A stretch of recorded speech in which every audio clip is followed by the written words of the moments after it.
শ্রমিক সংকটে বিদেশি জনশক্তি নয়, রোবট বেছে নিল জাপান। বিমানবন্দরে নামছে মানবাকৃতির মেশিন।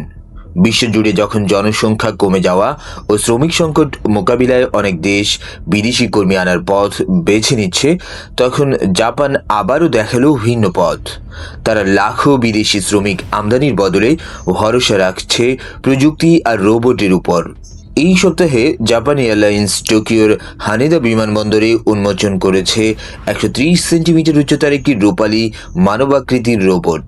মে মাস থেকেই শুরু হচ্ছে পরীক্ষামূলক কার্যক্রম, আর 2028 সালের মধ্যে পূর্ণাঙ্গভাবে চালুর লক্ষ্য নির্ধারণ করা হয়েছে। এই রোবটগুলো কার্গো কন্টেইনার সরাবে, লাগেজ লোড করবে, এমনকি ভবিষ্যতে বিমানের কেবিনও পরিষ্কার করবে। অর্থাৎ মানুষের কষ্টসাধ্য ও সময় সাপেক্ষ কাজ ধীরে ধীরে তুলে দেওয়া হবে মেশিনের হাতে।